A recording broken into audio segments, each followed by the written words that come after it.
सबसे पहले हम कुछ चीज़ों को क्लियर कर लेते हैं। हमें क्या लगता है ना कि अगर हम लड़की को चेज़ करेंगे तो वो हमारे पीछे भागेंगे, लेकिन ऐसा होता नहीं है। एंड ऐसा भी नहीं होता कि तुम उसको चेज़ नहीं करोगे तो वो तुम्हारे पीछे भागेगी, नहीं, ऐसा भी नहीं होने वाला।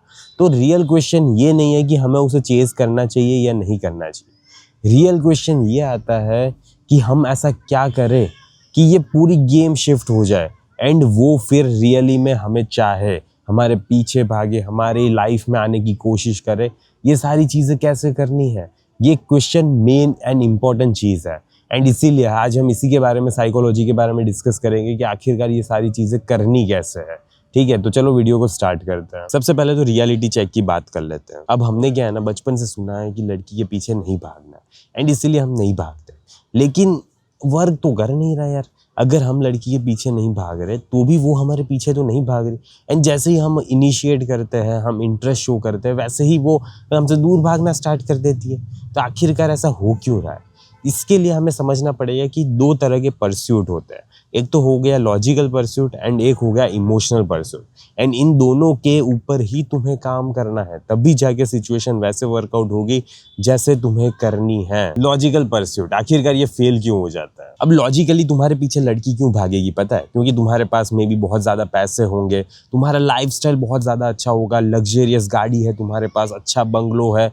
ये सारी चीज़ों की वजह से लड़की सोचती है, अरे यार मैं अगर इस बंदे के साथ सेटल हो गई ना तो मेरी ज़िंदगी आराम से चलेगी एंड मुझे मज़ा ही मज़ा आता रहेगा। लेकिन अब इसमें मेन प्रॉब्लम क्या है पता है? मेन दिक्कत ये है कि जैसे ही वो हैप्पीनेस ख़त्म हो गई, जैसे ही वो सिचुएशन ख़त्म हो गई, आज तुम्हारे पास पैसे हैं एंड अब पैसे नहीं रहे तो ख़त्म हो गया, समझ रहे हो? तब लड़की का इंटरेस्ट भी ख़त्म हो जाएगा। एक बंदा था मुंबई में, बहुत अच्छी लाइफस्टाइल थी उसकी, बहुत अच्छे पैसे थे, सब कुछ था। एंड उसने क्या बोला पता है? मुझे ऐसा फील होता है कि मैं ना एक वॉकिंग एटीएम हूँ। जिस दिन मेरे पैसे ख़त्म हो गए ना उस दिन लड़की भी मुझे छोड़ के चली जाएगी। मुझे ऐसा पर्सनली फील होता है। एंड वो सही कह रहा था, क्योंकि रियली में लड़की उसकी लाइफ में आई ही इसीलिए है क्योंकि उस बंदे के पास पैसे हैं और कुछ उस बंदे के पास ऑफर करने के लिए नहीं है। एंड यही सबसे बड़ा प्रॉब्लम आ जाता है जब बंदी तुम्हें लॉजिकली परस्यू करती है। अब बात आ जाती है इमोशनल परस्यूट की, एंड यहीं पे है रियल गेम। अब यही चीज है ना, मोस्ट ऑफ बंदे समझ ही नहीं पाते, उनके दिमाग में पता नहीं ये चीज जाती क्यों नहीं है, मुझे रियली में समझ नहीं आता कि लुक्स, पैसे, ये सारी चीजें सेकेंडरी हैं, ये सारी चीजें मैटर नहीं करती। लेकिन अगर एक बार तुम लड़की की इमोशंस हिलाना सीख जाते हो ना तो पूरी गेम चेंज हो जाती है। फिर क्या होता है पता है? लड़की हर बार तुम्हारे बारे में सोचती है, लड़की तुम्हें मिस करती है। अगर तुम टेक्स्ट नहीं करते तो वो सोचती है, अरे यार ये बंदा मुझे टेक्स्ट क्यों नहीं कर रहा, पता नहीं मेरी लाइफ से चला तो नहीं गया होगा ना। लड़की के दिमाग में क्यूरियोसिटी आती है, वो रियली में तुम्हारी लाइफ में आना चाहती है। इसीलिए नहीं क्योंकि वो आना चाहती है, इसीलिए क्योंकि उसकी बायोलॉजी उछल रही है तुम्हारे साथ रहने के लिए। उसको तुम्हारे साथ इतनी चुलबुली उठ रही है ना, इतने इमोशंस फील हो रहे हैं, इतना मज़ा आ रहा है एंड वो सारी चीज़ों को वो क्रेव कर रही है। एंड इसीलिए अब वो तुम्हारे से एडिक्टेड हो गई है एंड इसीलिए अब वो तुम्हारी लाइफ में आना चाहती है। तो अगर एक बार ये सारी चीज़ें सीख जाते हो ना तुम, कैसे बंदी की इमोशंस हिलाना है, पूरी गेम चेंज हो जाती है। बस इतना सा सिंपल सा फंडा तुम समझ नहीं रहे। वीडियो को कंटिन्यू करने से पहले एक बात सुन लो मेरी, अगर तुम्हें नहीं समझ आ रहा कि कैसे बंदी को डेट करना है, क्या बोलना है क्या नहीं बोलना, कैसे उसको टेक्स्ट पे मैसेज करना है, कैसे उसको डेटिंग एप्लीकेशंस पे मैसेज करना है, कैसे उसको इंस्टाग्राम पे मैसेज करना है, क्या करना है क्या नहीं करना, कैसे उसे जल्दी से जल्दी डेट पे ले जाना है, सारी चीज़ें मैंने अपने कोर्स में बताई हुई है। अगर तुमने चेकआउट नहीं किया तो चेकआउट करो, लिंक तुम्हें कमेंट में पिन मिल जाएगी। बाकी ठीक है, चलो वीडियो को कंटिन्यू करते हैं। सिगरेट एनालॉजी की बात करते हैं। अब सिगरेट वाले केस में क्या है ना, एज्यूम करो कि तुम्हारा एक फ्रेंड है, अब वो तुम्हें एक दिन एक सिगरेट पकड़ा देता है एंड तुम ठीक है चलो ट्राई करता हूँ, पी लेता हूँ, क्या सीन है देखते हैं। पी ली तुमने, दूसरे दिन वापस उसने पकड़ाई, ठीक है वापस पी ली, तीसरे दिन वापस पकड़ाई, वापस पी ली। अब चौथे दिन क्या होगा ना, उसने तुम्हें ऑफर नहीं किया पर यहाँ पे तुम्हें चाहिए, यार मुझे भी चाहिए, तो तुम अब उससे मांग रहे हो, ठीक है, अब तुम मांगने लगे। अब पांचवें दिन क्या हुआ, ना ही उसने ऑफर की ना ही वो आया था वहां पे, तो अब तुमने पैसे देके सिगरेट खरीदी एंड पी, समझ रहे हो? तो ये सिगरेट वाले केस में क्या हुआ कि स्टार्टिंग में तुम्हें जरूरत नहीं थी, ना ही तुम्हें फर्क पड़ रहा था, लेकिन अब तुम्हें मजा आने लगा है, अब तुम्हें वो चाहिए, अब तुम क्रेव करने लगे हो एंड अब एक टाइम आया कि तुम उसके लिए पैसे भी देने के लिए तैयार हो गए। समझ रहे हो? ये सिचुएशन को समझ रहे हो? तो अब यहाँ पे सिगरेट को रिप्लेस कर दो अटेंशन के साथ। बंदी को स्टार्टिंग में तुमने थोड़ा अटेंशन दिया, फिर वापस डिसअपीयर हो गए, वापस रीअपियर हुए, वापस थोड़ा डिस्टेंस दिया, फिर वापस रीअपियर हुए, फिर वापस थोड़ा डिस्टेंस दिया, वापस डिसअपियर हो गए। अब क्या होता है ना, बंदी के दिमाग में धीरे धीरे क्रेविंग्स जाग रही है तुम्हारे लिए। वो सोच रही है कि यार ये बंदा मुझे आज मैसेज करे या मुझे मिल जाए तो अच्छा रहेगा, वैसे मुझे उसकी याद आ रही है, पता नहीं क्यों याद आ रही है। तो ये सारी चीज़ें होती है। एंड उसको भी फिर जैसे तुम्हें सिगरेट की तलब मचती है ना ऐसे सीन में, तो वैसे ही उस लड़की को तुम्हारी तलब मचती है। चेजर वर्सेस हंटर की बात कर लेते हैं। डेटिंग में ना दो तरह के लोग होते हैं। सबसे पहला हो गया चेजर। अब चेजर क्या करता है ना कि तुम कब फ्री हो, तुम मुझसे बात करोगी, तुम मुझसे मिलने आओगी, अरे यार 2 घंटे हो गए उसने मुझे टेक्स्ट का रिप्लाई नहीं किया, पता नहीं क्या होगा। ये होती है नीडीनेस वाली माइंडसेट चेजर की।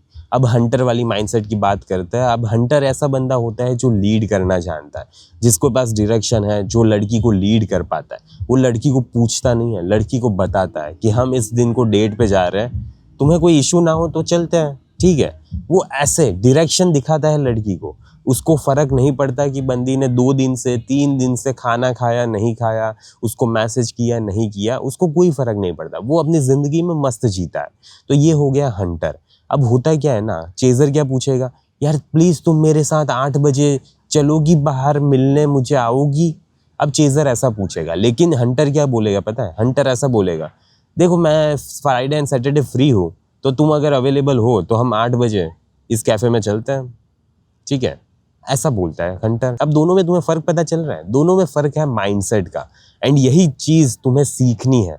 तुम्हें चेजर वाली माइंडसेट से हंटर वाली माइंडसेट में जाना है, तभी जाके तुम्हारी सिचुएशन में, तभी जाके तुम्हारी रिलेशनशिप में कुछ बाहर आएगी, वरना जिंदगी झंड होने वाली है। Golden rule of hunters. अब 90% लोग है ना इंडिया में गलती करते हैं, एंड उनको ये वीडियो देखने की सख्त से सख्त जरूरत है।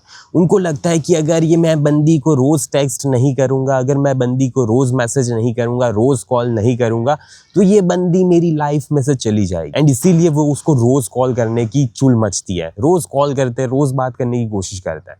पर यहीं पे गलत है। स्टार्टिंग के फेज में है ना, तुम्हें हफ्ते में सिर्फ 1 बार बात करनी है। मुझे पता है तुम यही सोच रहे हो कि नहीं यार इससे तो वो किसी और को दे देगी, किसी और में इंटरेस्टेड हो जाएगी, मुझे नहीं पसंद करेगी, लेकिन ऐसा नहीं होता। इससे क्या होता है ना, लड़की के दिमाग में क्यूरियोसिटी जागती है, वो तुम्हारे बारे में ज़्यादा सोचती है, लेकिन यही चीज़ तुम कर नहीं रहे, एंड इसीलिए दिक्कत आ रही है। तो प्लीज़ ये चीज़ एक्सेप्ट करो। एंड तुम लड़की को स्टार्टिंग में इतना ज़्यादा भाव, इतना ज़्यादा इंपॉर्टेंस नहीं दे सकते, ठीक है। अपनी लाइफ में बिजी रहो, अपने काम पे ध्यान दो, तब जाके सिचुएशन चेंज होती है। एंड एटलीस्ट हफ्ते में 1 बार मैसेज करो स्टार्टिंग के फेज में। उसने अभी तक तुम्हारे लिए कुछ भी नहीं किया है, तो क्यों उसे अटेंशन, वैलिडेशन, सारी चीज़ें देनी है तुम्हें? क्यों उसकी गांड में घुस जाना है? शांति से बैठे रहो ना यार। तुम उसको प्रॉपरली कैसे इन्वाइट करना है? अब तुम्हें एक सैटरडे को बोलना क्या है ना उसे, तुमने मुझे बोला था ना तुम्हें आर्ट पसंद है, यहाँ पे है ना 7 बजे एक म्यूजियम में एग्जीबिशन चल रहा है, तो अच्छे से कपड़े पहन के आ जाना, 8 बजे मिलते हैं।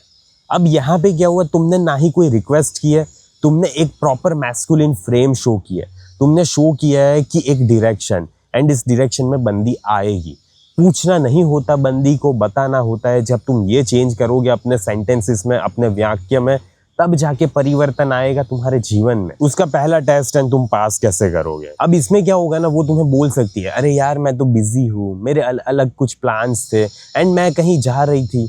तो अब यहाँ पे क्या होगा ना, तुम्हें ना ही नीडी बनना है, ना ही तुम्हें कुछ ऐसा बोलना है, प्लीज आ जाओ, मैंने टिकट बुक की थी, 2000 रुपए की थी, अब मैं क्या करूंगा, इतने पैसे मेरे वेस्ट हो गए। ये सारी चीजें तुम्हें कुछ भी नहीं करना है। तुम्हें सिंपली ये बोलना है, हाँ ठीक है, ओके, नो प्रॉब्लम। बस यहीं पे परिवर्तन आता है। यहीं पे लड़की सोचने लगती है, अरे यार ये बंदे ने मुझे दूसरी बार पूछा भी नहीं, ना ही बैक किया, ना ही कुछ भी, बस सिंपली चला गया।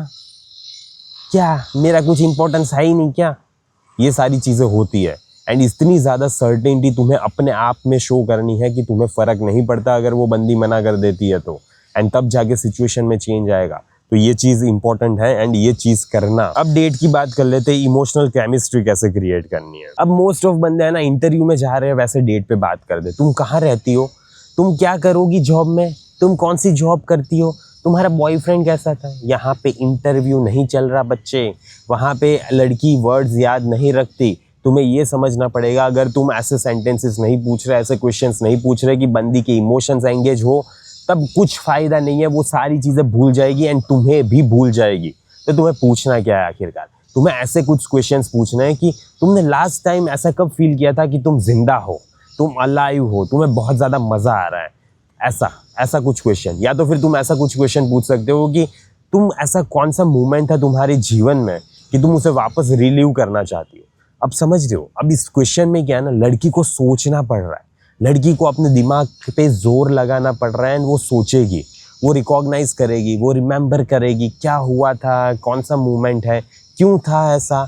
एंड फिर क्या होगा ना, जब वो घर जाएगी ना, तब उसको ये तुमने जो इमोशंस फील करवाए होंगे ना, वो इमोशंस याद रहेंगे। एंड मोस्ट ऑफ बंदे यही में पसड़ मचा देते हैं, वो इंटरव्यू टाइप गेम खेलते हैं। यार इंटरव्यू नहीं चल रहा है, ये मजाक नहीं है, तुम ऐसी चीज़ें नहीं पूछ सकते बंदी को, ठीक है, ये फालतू की बातें हैं जिससे कुछ फायदा नहीं होता। तो एटलीस्ट ऐसा कुछ पूछो जिससे बंदी के इमोशंस एंगेज हो। पीक मूवमेंट की बात कर लेते हैं एंड तुम्हारा मास्टर मूव क्या होगा। अब डेट पे क्या होगा ना, वो आई कांटेक्ट, ऐसा मूवमेंट आ जाएगा कि वो लंबे समय तक आई कांटेक्ट को होल्ड करेगी, वो उसके बालों से खेलेगी, वो प्लेफुल एक्ट करेगी।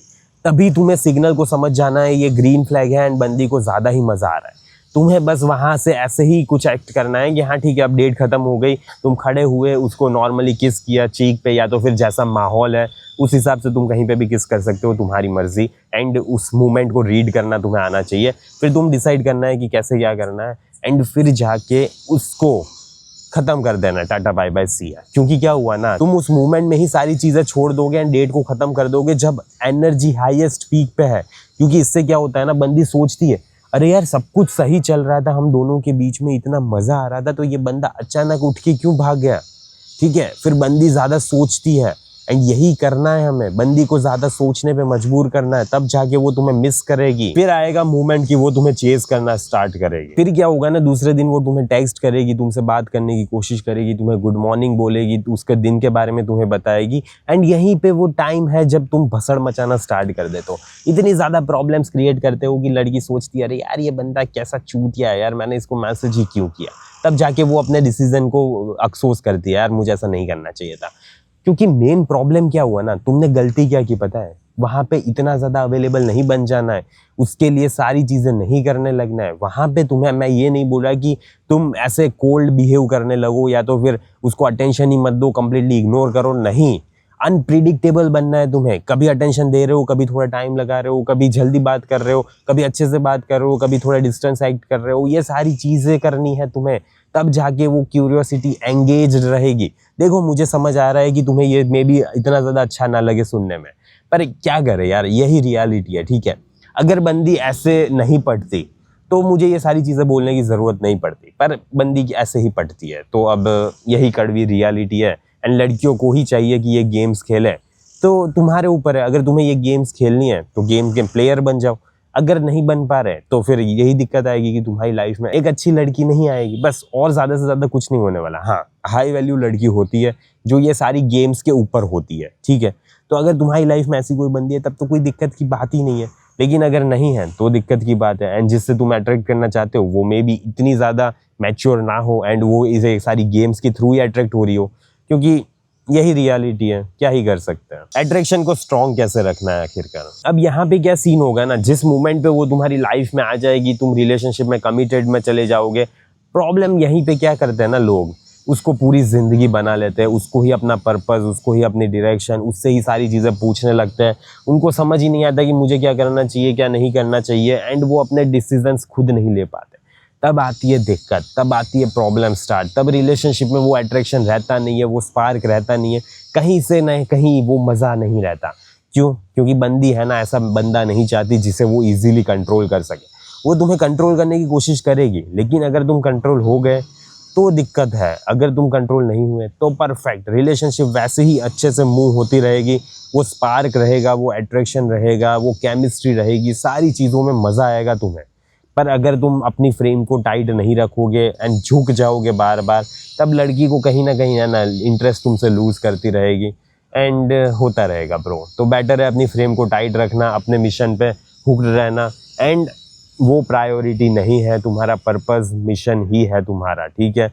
तो उसी चीज़ पे ध्यान देना एंड लड़की को इतना ज़्यादा इंपॉर्टेंस मत देना, क्योंकि वो तुम्हारी ज़िंदगी नहीं है। फाइनल मैसेज की बात कर लेते हैं। अगर तुमने सिर्फ ये साइकोलॉजी अपनी लाइफ में इम्प्लीमेंट कर दी ना कि तुम्हारी सबसे बड़ी इंपॉर्टेंट चीज़ क्या है, तुम खुद, एंड तुम अपने आप को चूज़ करोगे। अगर वो तुम्हारी लाइफ से जाना चाहती है तो भी ठीक है, तुम्हारी लाइफ में आना चाहती है तो भी ठीक है, कोई फ़र्क नहीं पड़ता इतना, क्योंकि मेरी प्रायोरिटी मैं खुद हूँ। बस इतनी साइकोलॉजी तुमने अगर इम्प्लीमेंट कर ली इस वीडियो से तो तुम्हारी ज़िंदगी रंगीन होने वाली है। एंड अगर तुमने अभी तक मेरा कोर्सेज चेकआउट नहीं किया है एंड मैंने अभी 1-2 और प्रोडक्ट्स भी बनाई है तो तुम्हें कमेंट में लिंक मिल जाएगी, तुम चेकआउट कर सकते हो। अगर तुम इंटरेस्टेड हो तो ले सकते हो, अगर नहीं हो तो कोई दिक्कत नहीं है। ज़िंदगी जियो, मज़े करो, ऐश करो। चलो tata bye bye, see you.